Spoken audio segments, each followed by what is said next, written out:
many founders, too many owners who get pulled in. The secret to their success is their ability to get stuff done. And so as the business is scaling, they're running around with their sleeves rolled up trying to get stuff done. They're getting in the way of their own scaling. And I've seen it over and over and over. That's the hardest thing, is to let go of your baby. Welcome to the Navigating Abundance podcast. Our goal is to encourage you to pursue your total family wealth potential through insightful conversation with experts and thought leaders in their fields. But first, some obligatory disclosures. Navigating Abundance podcasts do not represent investment, legal, or tax advice. Any opinion expressed in Navigating Abundance podcast is solely those of Christopher Tanke and his guests and are based upon information believed to be reliable but not guaranteed. Podcasts are produced for educational and entertainment purposes only and should not be considered an endorsement of the guest or the views that they hold. Information shared may not be appropriate for your personal situation. Consult a qualified advisor for guidance. Investment advisory services are offered through Strategic Financial Group, LLC, a registered investment advisor. Navigating Abundance is a trademark of Strategic Financial Group, LLC. And now here's your host, Chris Tanke. On today's episode of Navigating Abundance, we're joined by Dr. Kevin Mays, founder and owner of Mays Leadership. Many successful business owners reach a point where growth brings complexity. Today, Chris and Kevin will talk about scaling business wisely, working on your business versus in your business, and aligning your business with personal legacy. Welcome back to Navigating Abundance. I'm very excited again to have Kevin Mays with us today. Kevin is a business development coach of renown in our area and just has been around the block more than once or twice. So Kevin, welcome to the podcast. Thanks. I am fired up and excited to be here. I know we have some very common interests in how we work with business and some exciting stuff to talk about. I love and live for this stuff. So thank you. That's fantastic. I'm very, very glad to have you. You know, when a business owner starts realizing some success, with it comes complexity. And that complexity not only cascades throughout their business, it cascades down into their family. And so the overused word have balance in your life is sort of kind of what we're talking about today. As somebody thinks about, okay, I want to scale this thing.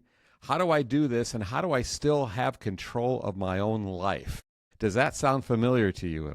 Absolutely. I love it. First of all, I want to rake the word balance over the coals. Balance is a lie. There is no balance. It's not about balance. It's about being intentional and having clarity of your vision. What is the business for? Is the business designed to be something that sucks up all your time, takes away your life, and separates you from your family? I've known some business owners who have done a magnificent job amassing lots of wealth on their third wife, and their kids won't talk to them. That's probably not what we're looking for here. Right. Yeah. Something in between.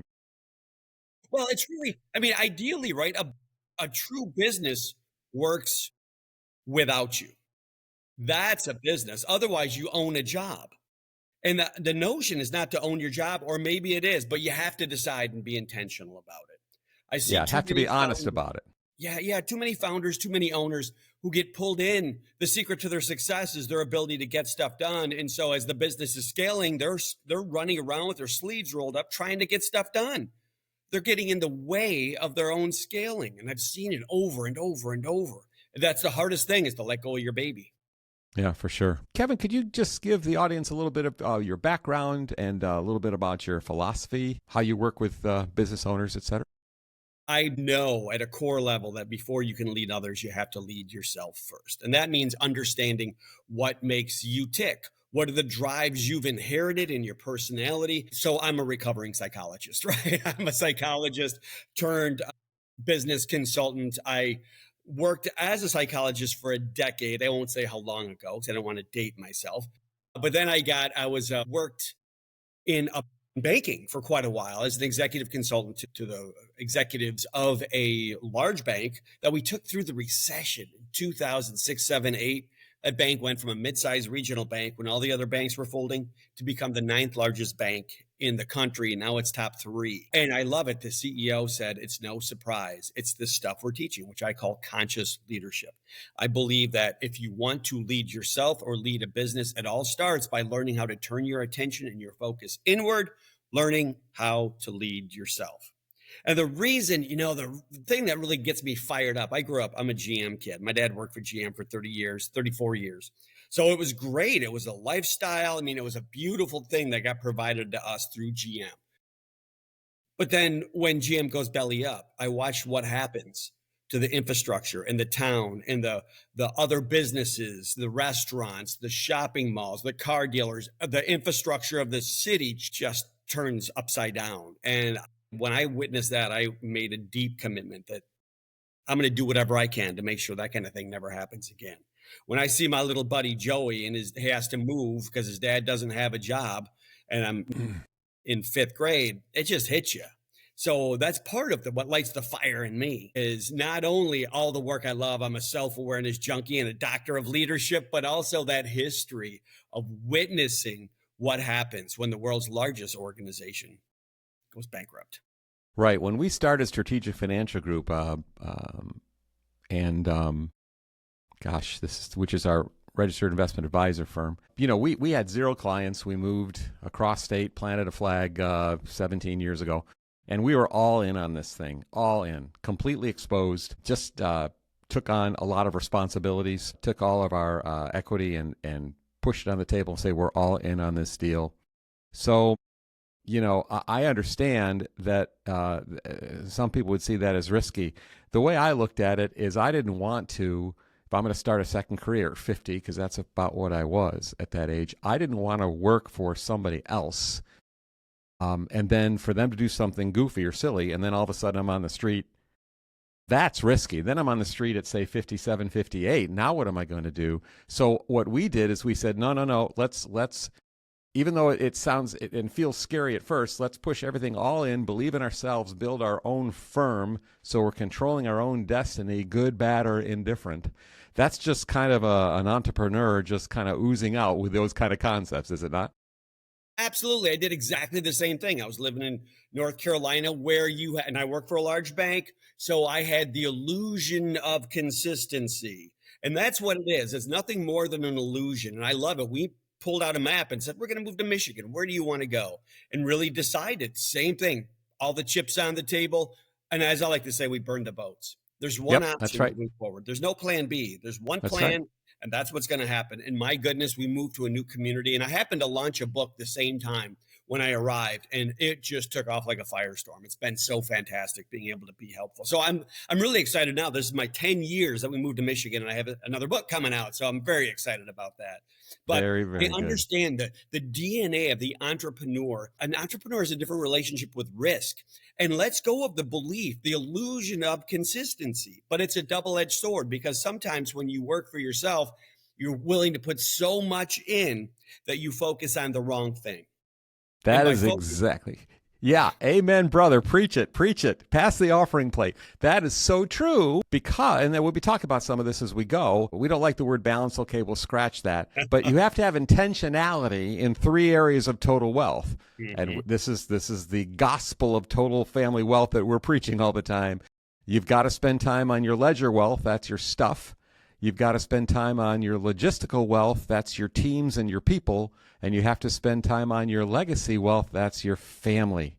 And those things often are done simultaneously, which is some of the scaling with purpose conversation that we're having. Because sometimes what makes for an entrepreneur, an awesome entrepreneur, doesn't make for the greatest dad or mom. So we I'm saying it's just that everybody's good at something, and that means consequentially they're not quite as good at something else. So the goal here is to make sure that we're getting good bats at everything that we're responsible for in our total family wealth, and that sometimes takes some humility and some learning and some bringing in outside help and all sorts of things that we'll discuss. Because when you have a successful business, it can get away from you and it can take your life from you. You have to figure out how you're going to manage all of that, right? It is absolutely, 2 things that come to mind. One, I remember working with a woman, came into my office. Her business was on fire. It was doing so well, and she was in tears. Her children were growing up without her. So that's why I go back to, is it balance or is it just purpose? Who do you want to be? Can you cut through the patterns of who you think you're supposed to be? We all inherited these patterns. We come into the world, and I'm the youngest child, and I play a role, and it got inherited. Talk about these intergenerational patterns that get passed down from grandmother to mother. It's beyond just our DNA, beyond our genetics. There's a dynamic that we inherit when we form our own software, our own thinking processes that we carry. And I watch executives, I watch founders do it way into their career, where they carry this software. They don't see it. It's their blind spot. It's the lens they look at the world to, and they look at the world through. And then they end up on this pathway that is just so automatic and so not aligned with who they really want to be. They're dissatisfied at a core level, and they can't figure out why. And the thing is, they never took time to just establish, put it all down. What's your vision? Imagine you could create this journey any way you wanted, not the way you're supposed to, not the way you have to, but the way you want to. When people find that kind of freedom and then recognize they have the resources of their business to help move that direction, it is powerful.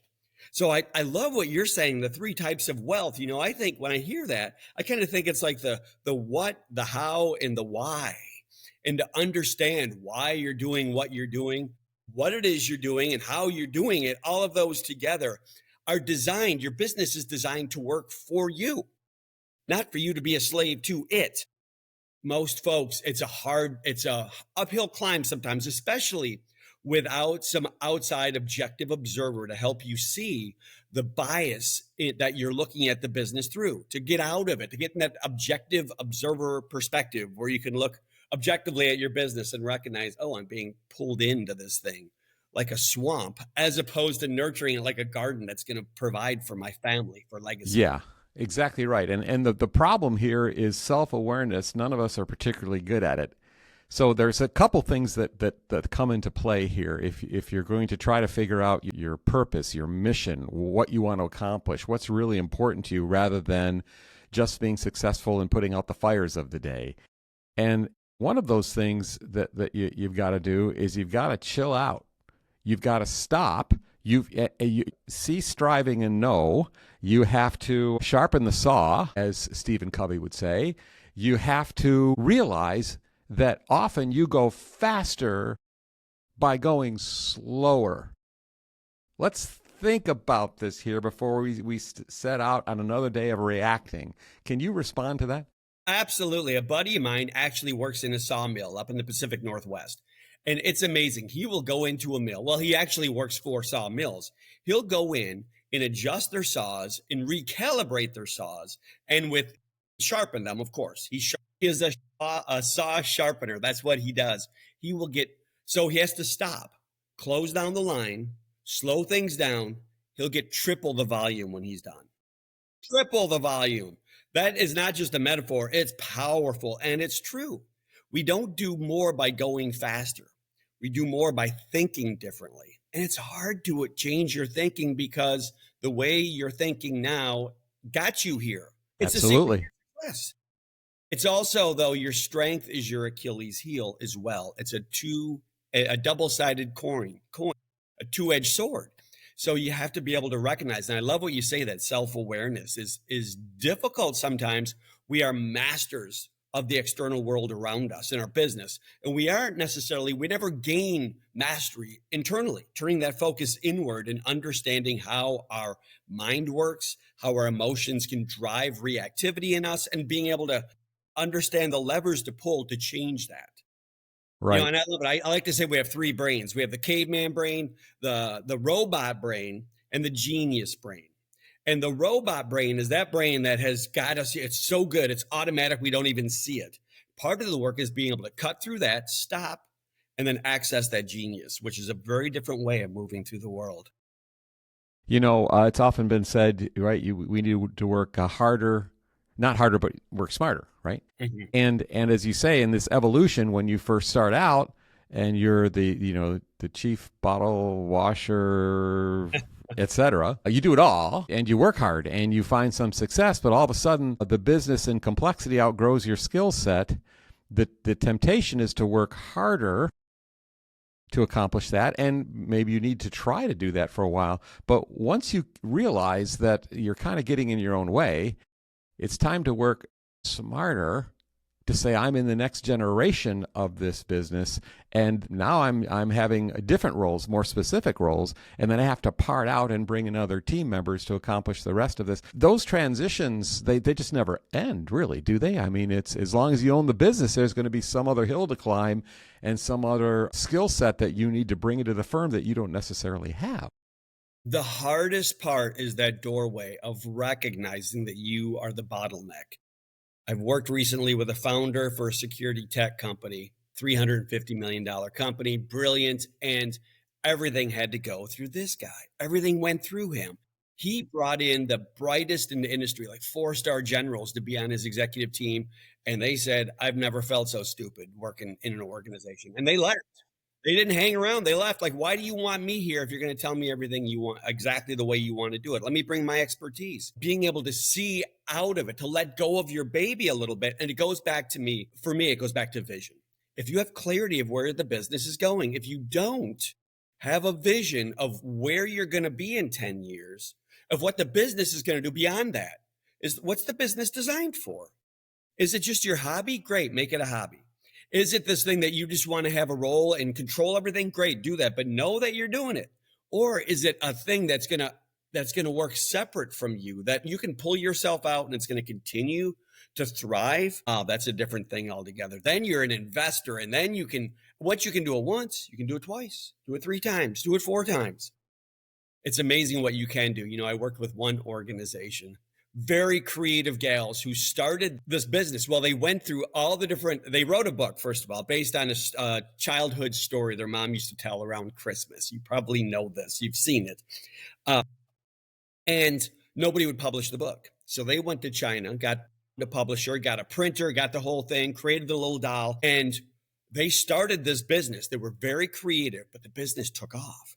And to the extent that they're in the Macy's Day Parade, and they're everywhere, and it's a huge seller. When I started working with them, it was $25 million a year.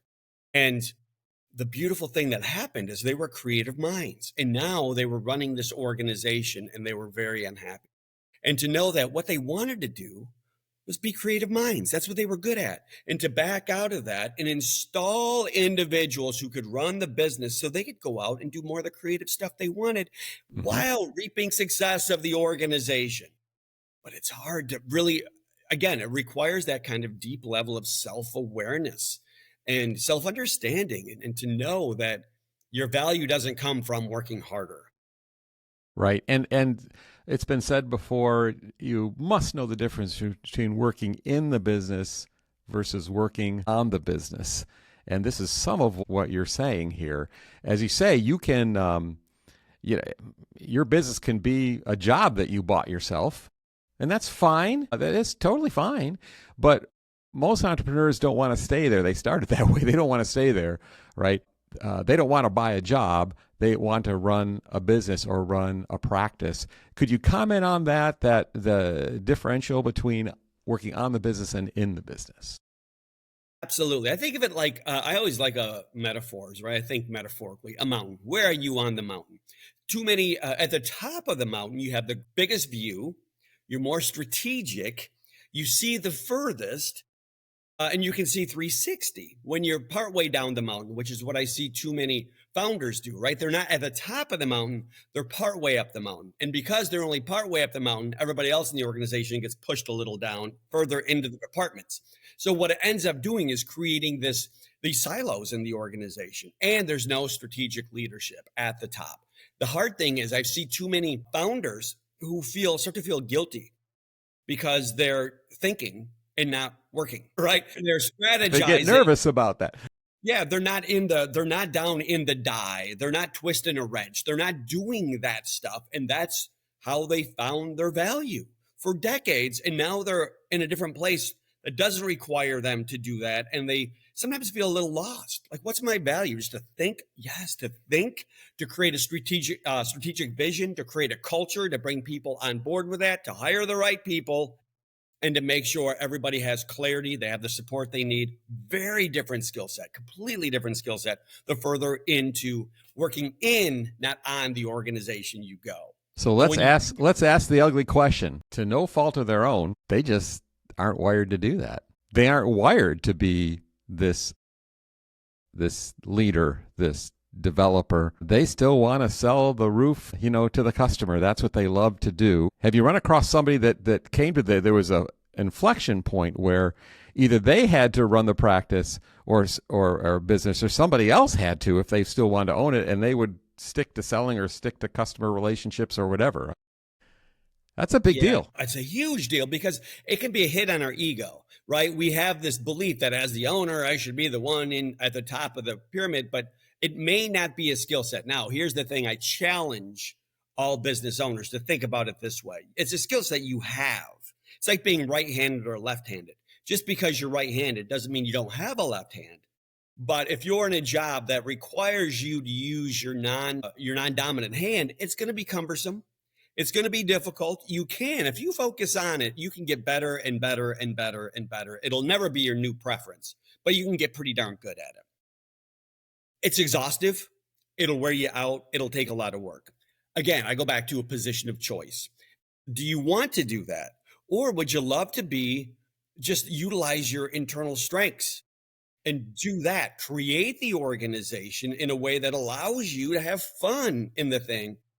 Be the head of sales, be the head of design, be the head of creative, whatever that is, or put yourself in the top. Now, the hard thing is in family businesses. This is where it gets very tough, because if you have generations, right now, dad's the CEO and you're ascending to the president, but right now you're the COO, and they install somebody from out of the family as the president, and now the president reports to a business owner above them and below them. Just becomes this difficult situation.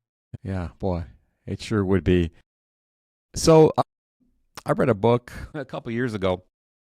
Title says it all. You don't really need to read the book. Just go to Barnes and Noble, look at the title, take a picture of it, and put it in your refrigerator and say it to yourself every single day. And that it says it all. But again, there's great stories to drive home the point throughout the book. But here's what it says. It's very simple. Not what, but who. Not what, but who. A business owner, I found it in my life as well, very wise to start transitioning to that, to say, okay, there might be a new skill set or a new endeavor that we want to partake in.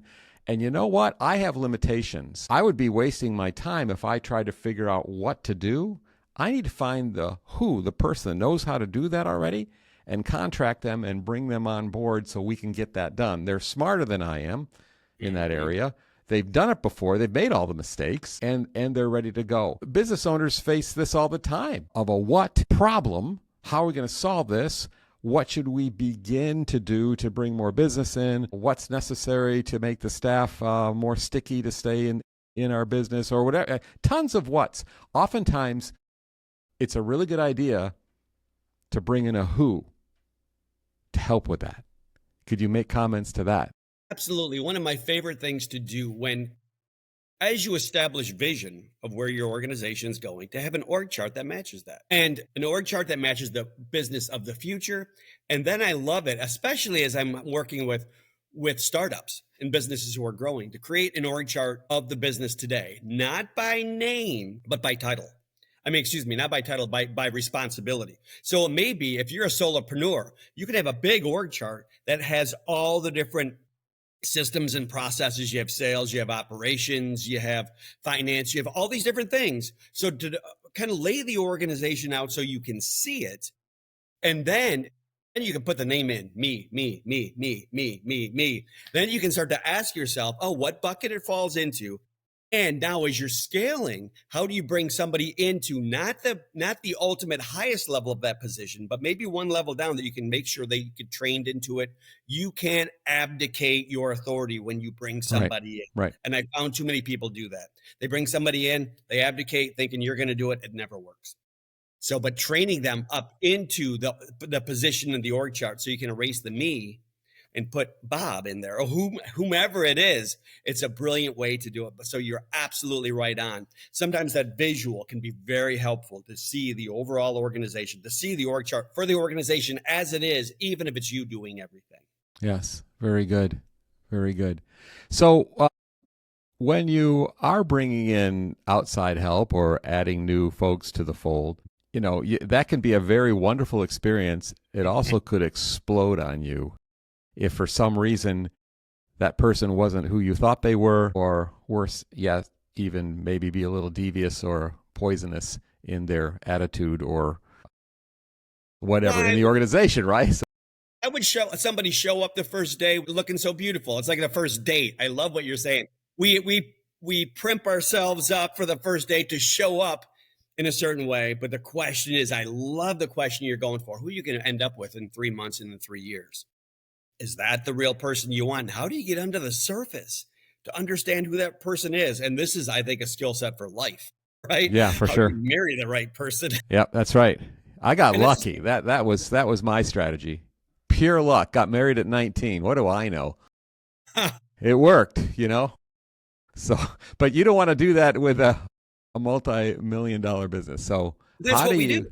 how do you increase the odds of not screwing it up? Yeah, right. It's so interesting because I've seen too many organizations that become enamored with what the other person projects and enamored. Or I've seen people who hire by all the experience they have. They have so much experience, bring them on, and they're just toxic. There's a reason they went from one organization to the next, to the next, to the Yeah, next. right. It's That's not right. always the case, but so I'm an assessment hound. I love assessments, and just to be able to understand, get under the surface. Again, recovering psychologists did that for a long time. So we would do what we call the MMPI, a real psychological get under the surface assessment. But there's so many that can help you see that when the honeymoon's over, who the person's going to be, and nothing's fail safe. But, the interesting thing is, the Gallup organization would say that 30% of people roughly are actively engaged in their job. Yet on day one, my observation is people are 100% engaged in their job. They love it out of the gate. What happens over time that people lose that spark, that they become disengaged, that somebody else shows up? And part of it is understanding who the person is coming on board. The other thing you got to pay attention to is to get real with yourself. What is the culture? What is this? How are they responding and reacting to you? Because more often than not, it's the response, the reaction, and the perception they have of you that can create the engagement or the disengagement. When I Mm-hmm. say you, I mean you as the founder, you as the leader, you as the authority figure. That's so elemental, so Mm-hmm. key. And that comes back to leadership again, and setting the temperature of the business and the way you treat others, and the belief that you have in people and whatnot is so valuable, because generally speaking, again, there's every once in a while you'll uncover a bad apple, but it's been my experience that people are really quite brilliant if you give them the chance.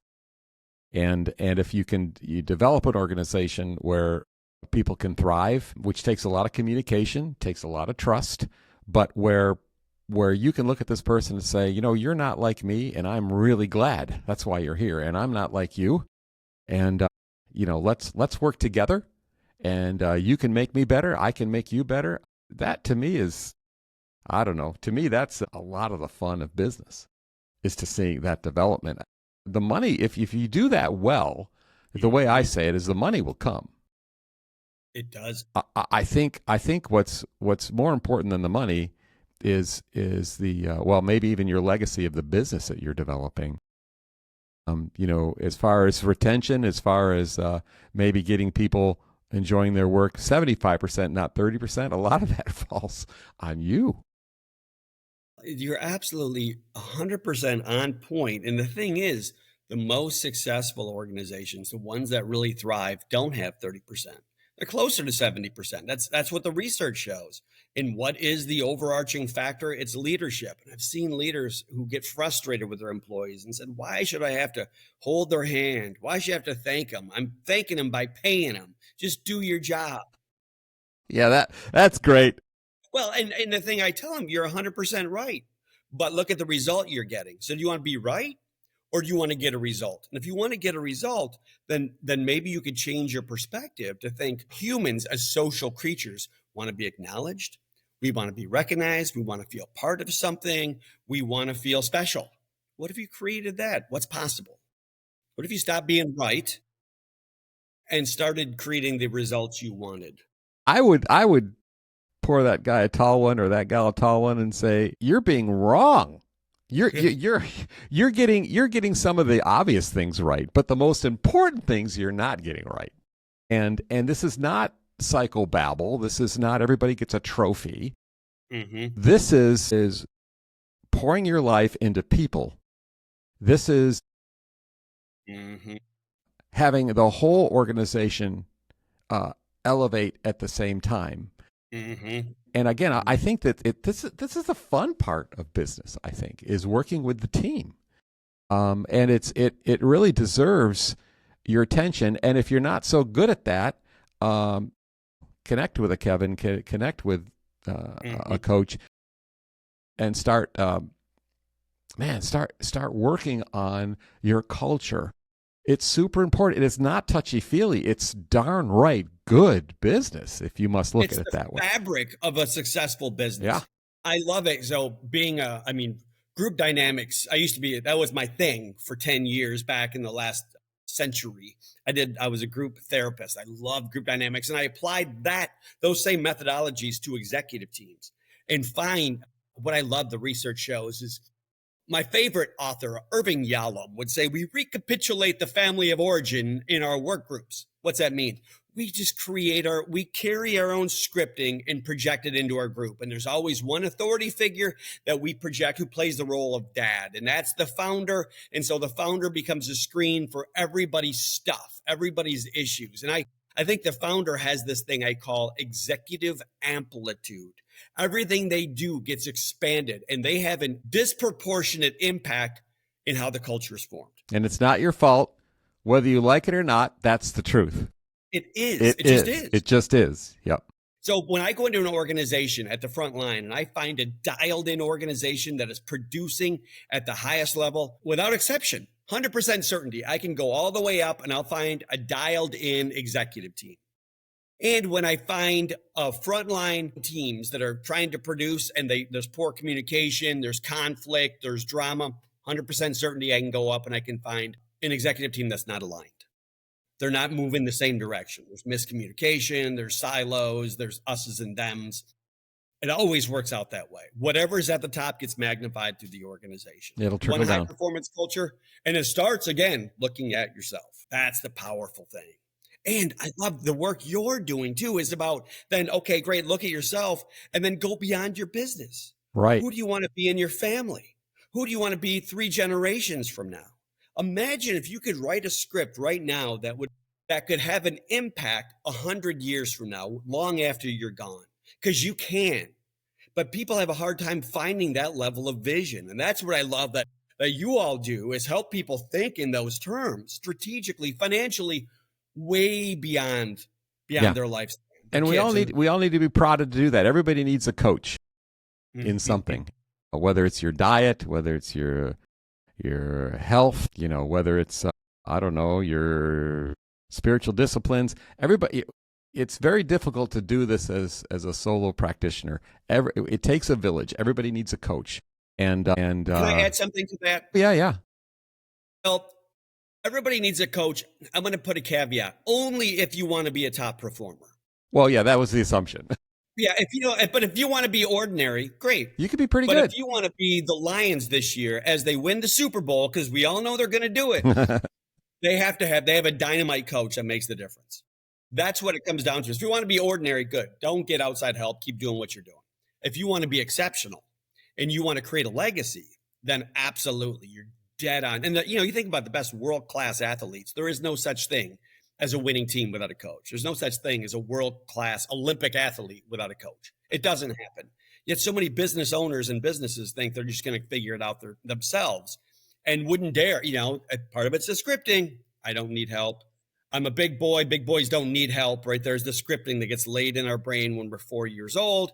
And now here, and I've been there, that's a sign of weakness. I was to the point, Chris, when I was a kid, I was a teenager. I drove my motorcycle out to the West Coast. My motorcycle broke down. I had a tent, right, and a backpack. My motorcycle broke down. I ran out of money. I didn't know anybody for 2,000 miles.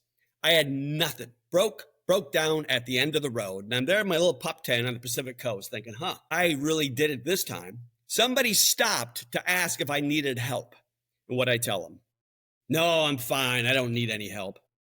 That's ludicrous. Of course I need help. But we are so ingrained with the sense of it's a weakness. Don't ask for help. We shouldn't need help. I can do this in myself. And I've seen too many leaders, founders, owners. Oh no, I got it. I got it. I got it. No, you don't. You're not going to get where you want to go. Mm-hmm. You have to let go of all that.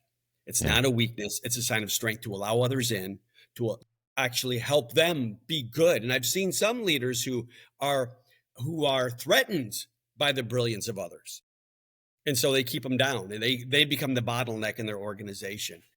It's so much about just learning how to let go and really having clarity of what you want. And what you don't want is just more of the same. What you want is a brilliant business that serves society, works for you, you're proud of, helps the employees, creates a lifestyle for them, and allows you to have the freedom you want in your life. Very good. That's usually the game. Let me read here a question for you that is I think is a good jumping off point to what you just said. In regards to our legacy wealth, again, we would suggest that your ledger wealth, your finance is really important. Your logistic wealth, your functional capital, the people in your life that are professionals, the teams you put together, the business plans you put together, your wills and trusts, and all that stuff's very, very, very important. That's the second kind of wealth. But ultimately, those two things are there to make the legacy wealth work. Because the rest of the stuff's just money and people. What about your family? Coming back to this for a minute, for a lot of business owners, their business is actually an extension of their very being. It's very personal. It's a mission, a calling. It's not a job. And they want their business to reflect, I guess, their values as well. How do they align business strategies with their personal values? How can they make those things intersect? Business strategy, business vision with their personal values. I love the question. I've seen organizations that do a brilliant job making sure their values are visible and posted, and they're written in words that nobody follows, and it doesn't have any meaning whatsoever. In fact, I'd say it's detrimental because it demonstrates to the organization that we do one thing and say another. So it's really key, I think. That hurts a one. lot. Everybody listening to this has been involved with that retreat on the couple weekends and have come out with that and posted it and never followed it again. And you're right. You're right. The subliminal negative message of that is we're full of hot air. Yeah. Doesn't really matter. We say this thing, but this is what we really do. So it's tough when you look under the hood and you get real with yourself. Not what do you say, but what do you actually do? That's the culture. That's the values that you demonstrate is the way you actually move through the world. And what if you could, I go back to, not to keep ringing the same bell, but that intentionality to really understand your story and to really have a depth of awareness of what drives you, what makes you tick, what your values really are, not what you say they are, not what you think they should be. Because I've seen when there's a lack of alignment between these values that I uphold and the way you actually show up, it is detrimental to the organization. Yeah. Well, you can't be trusted.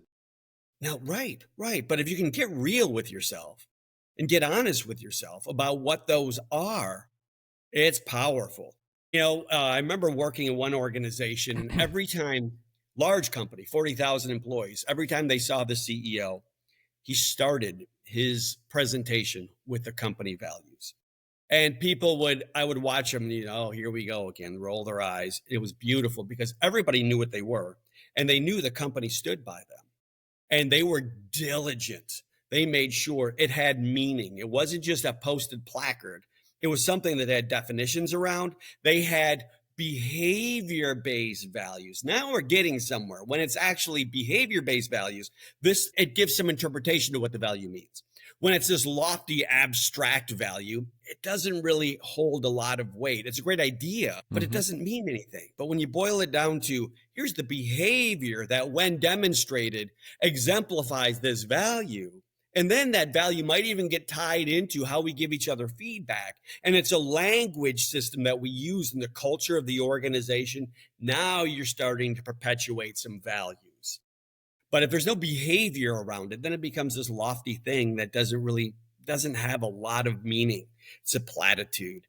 How do you do that? That's the difficulty. But that's the work. That's the skill, to be able to actually say, if we demonstrate this value, we're going to be doing this. And then to be able to, I love it, is to go as far as even build it into to reviews. It should be the framework of how we talk about how others are doing. To what extent are you demonstrating the values of the organization? I worked with one company who, a lot of the work I do is psychological. And at one point, they had an individual who was really good at getting stuff done, but did not fit with a culture at all. They were a performer, but they did not fit. And somebody on the team said, well, how can we hold them accountable? Because they are upholding the values. They're getting stuff done. I said, well, wait a minute. The values are broader. It's almost like we talked about earlier, the two ends of the spectrum. It's got to be, yes, you got to get stuff done, but you also have to uphold the dignity of people and lift them up. It can't be just one or the other. It can't be just a profit-driven organization with disregard for the people. You'll never be successful. It can't be a human-centric organization with disregard for the revenue and the profit. You'll never be successful. So how do you get real with those two wheels on the cart to make sure there's behaviors around those that are aligned with the vision? That's the way to move an organization forward, and then to get out of the way as a leader. Mm-hmm. Mm-hmm. Wow. There is a lot to unpack. This has been a fun conversation. Again, obviously, ladies and gentlemen, this is a constant quest, and it's something that's not done well on your own. Again, I love to say and live by this, that it's really, really wise to learn from your own mistakes. But you know what? It's brilliant to learn from other people's mistakes. So that's why you want to bring somebody in that's read the book a lot more than you have some experience, and maybe can coach you up, whether it's any area of business development that we've discussed.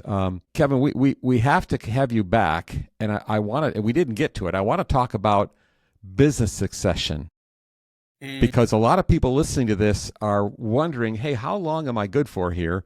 When will I become a liability? When do I want out? How do I get out? How do I make sure that the culture remains after I'm gone? And this is really complicated if you have a family business where 2 out of the 4 kids want to be involved, the other 2 don't. Wow. I think that would be a really good session. Could we do that one real soon?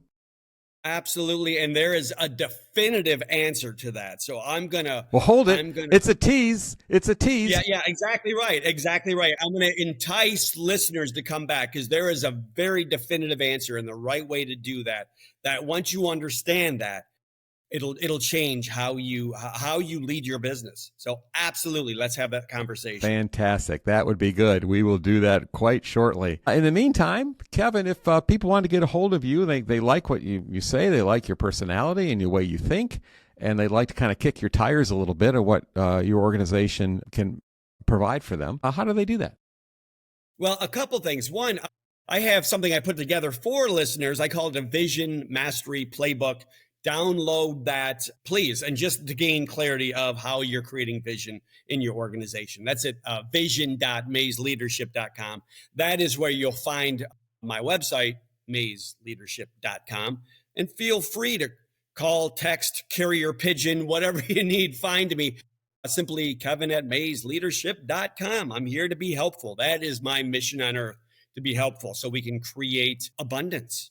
Individuals can get out of their own way and create an abundance that lasts a legacy. So amazing to connect with you and with the listeners today. I love the work, and thank you for the time. That's fantastic, Kevin. Thank you. And we'll be in touch very, very soon. Thank you for joining us for today's episode of Navigating Abundance. If you found this information useful or helpful in any way, let us know in the comments section below. If you'd like to see more content like this and follow our podcast, you can find us on all major podcast platforms. If you're interested in working with today's guests, you can find their information in the description of this podcast. If you'd like to know more about Navigating Abundance and how we may help you, or find more resources related to what we do, you can find those at navigatingabundance.com.